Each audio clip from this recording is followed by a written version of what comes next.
G'day guys, we're back. You might remember us as the Travel Buggers, but we've had a bit of a makeover. Yep, we're now nail it and trail it.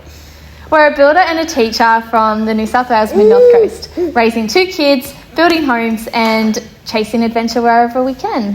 When we're nailing it, we're showing you renos, DIY tips and tricks and the tools that actually work.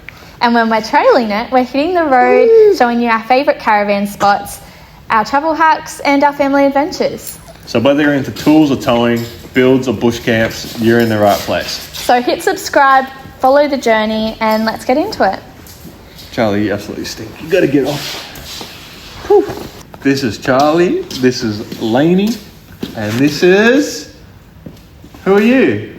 Ryder. Ryder. You gotta tell the camera. You gotta tell the camera. Who are you?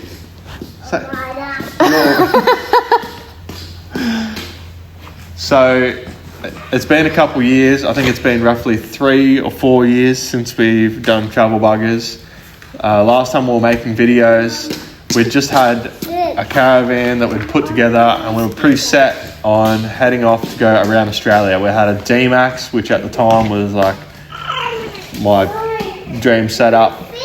It was all set up with a canopy and everything, and we had a pretty decent little caravan. I then got a job offer and things changed a little bit. We decided to get a house and we're like, yeah, we'll just do up the house a bit and then we can go away travelling. 6 months into owning that house and doing renovations, we fell pregnant with Ryder. Say hi, Ryder. Say hi. Hi. And the rest is history. But we're back. Yeah. We finished renovating that house. We needed something a little bit bigger for my work. Things were going pretty good for work and my little business at the time. And we decided to buy this couple acres that we've got here now, which we can give you a bit of a tour on. And I built this shed for all my work stuff. And we ended up selling our port house. I bought a Ram 1500, which has been a dream car for about 10 years. And we just recently, a couple months ago, bought this old caravan and been fixing it up to get away. And we've just got back last week from our first ever trip away in it. Finished working on it at like 11 a.m, jumped in the car by 12, and then we headed off for a 3,500 kilometre journey. And there was definitely some bumps in the road. Which we'll do in another video. Yes. Today we're giving an intro into trailing it. We're going to have 2 series of videos. Obviously one section of the channel will be trailing it, one will be nailing it. We're doing building videos and then adventure videos. Today we're going to give you an intro into trailing it. So it's going to be what our setup is currently and a bit about why we went with the setup that we currently have. Righto. So this is our car now. This is my dream car for about 10 years from back in the day when I lived in Canada as a snowboard coach. Everyone had them over there and I was like, I really want to get one of them one day here in Oz. They started bringing them in and I actually got a Canadian import, which is a little bit cool, I think. It's Ram 1500. It's pretty well stock standard. The only thing we've done to this is fit airbags for a bit of help when towing. Out of the box, they're a really good thing. They've got all the horsepower you could ever need. The towing features on it for going up and down hills are great. It tows beautifully. Opposed to, say, the D-Max that we had last time. I think I poured about 50 grand into extras into that thing, and then I ended up selling it after putting 50,000 kilometres on it for about 48,000. So don't want to make that mistake. I've kept this thing pretty well stock standard. Like I said, to me, out of the box, it's everything that we pretty well need. A canopy and a few other bells and whistles would be cool, but it's not really necessary, and cars are definitely a bit of a money pit.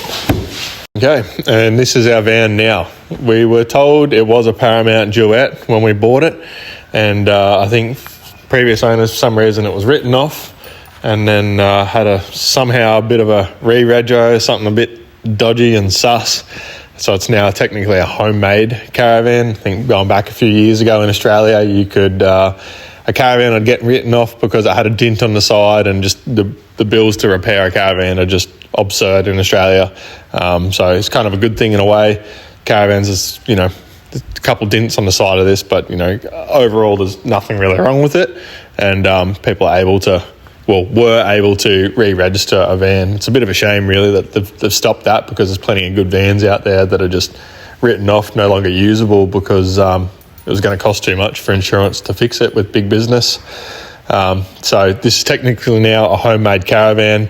It's a lot smaller than our last van. It's a single axle, as you can see, and obviously with the dodgy rego thing, price was reflected in what we paid for it. So picked it up for 18 grand, and when you're buying a caravan, anything under sort of that 40-50 mark for a caravan, for a family van in particular, you know, there's going to be issues. So I've spent about 10 grand on it to fix it up. Put a bigger axle under it and springs, because it wasn't rated for how much it actually weighed. Went to the local tip, got it weighed, and she was basically at the top end of what it should have weighed when it was loaded, and it had nothing in it. Resprayed the side with Raptor coat. I had a bit of a dodgy paint job from, I think, when they done the whole rebirth thing back in the day. We've got a Barbie in here. I've done a lithium setup in the front for batteries, put a Dometic aircon on the roof, new hot water unit.